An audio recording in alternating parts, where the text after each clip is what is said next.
Hey, good evening. Doc Severson here for the ReadySetCrypto OMNIA trade of the day for Monday, the 29th of November. Looking at BTC versus the US dollar. A couple of days in a row now, we've seen a nice bounce off of the Friday low here.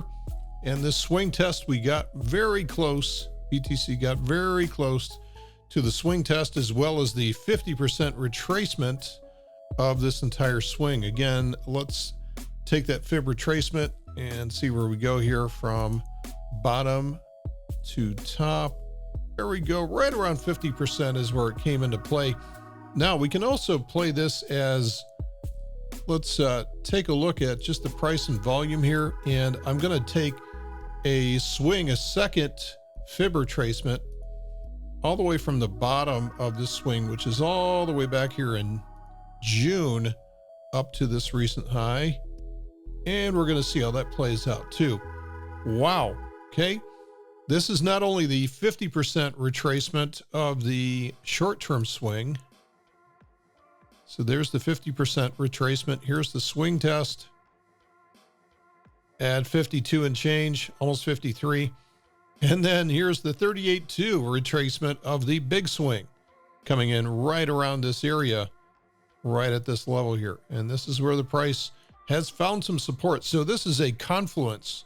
All of this comes together as a confluence of technical support through multiple time frame fibs as well as swing tests. So it's not a surprise that we had a reaction to that. Now, is the market rising from here? Well, this is where we go into rule number 2 of fractal energy trading.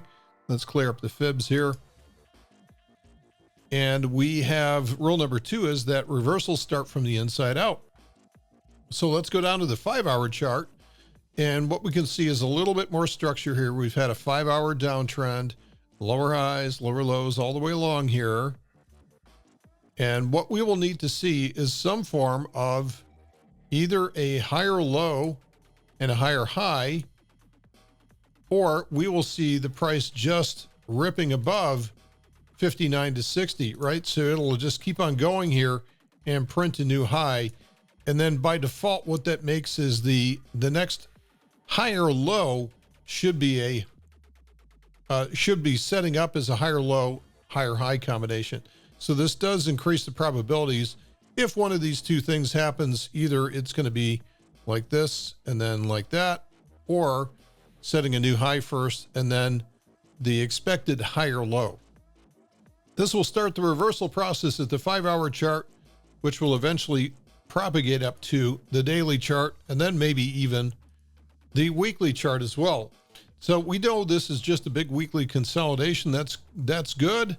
Let's go look at the energy for this. It's still a little bit shy, and this is going to be kind of like this for the next few weeks until this clears, and it's not going to be until these big green candles drop off the edge at the end of 13 weeks before we start to see the energy building up again for the next move. So again, like I've said many times, we have to be patient here, but the daily chart's ready to go. This is all charged up.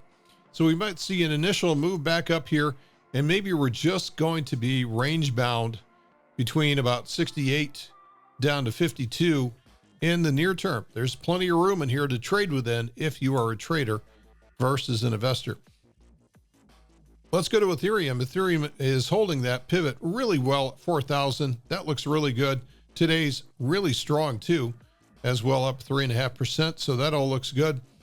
And really no complaints at this point. It's doing exactly what it needs to do. Huge amount of energy at the daily chart. This is not going to be contained. Weekly chart has enough to break out. Now let's go out to the monthly chart and see where things are. And we are out of exhaustion. So I would say technically, if Ethereum gets going here, there's nothing to stop it in the short term. So this is all good. This is a big cup with handle pattern, a bit bifurcated, but it's still bouncing off of the former neckline for this at 4,000. It's such an important level that this holds, and it has done so far. The trend appears to be still with it to the upside. Okay, across the board here, we're seeing various coins up today. We're seeing general accumulation as the equities markets are accumulating as well too, because Everything was overdone last Friday with the big fears about Omicron coming in. So we can see pretty much across the board, we are green today with occasional reds in here. How about that CRO is actually down today. So there's a big spike up here for crypto.com coin. This one is settling in at about 75 cents right now. Needs to consolidate. Looking at the weekly chart, we can see that this one is toast. Probably should consolidate for some time here in this level before we chase after it again. Tezos is doing pretty well today. It's not a name that we've been talking about for some time. This cup with handle pattern failed. Tried to break out and it absolutely failed as we got into October. So it's going to have to restart this again.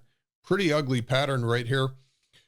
Across the board, I really don't see much else worth bringing up here today. A lot of things that are up anywhere from 1 to 8%, which is a normal day in the crypto market. But nice recovery from Friday's distribution across the board, and everything still looks very, very healthy at this point. That's it for today's report. Thanks for listening. See you tomorrow.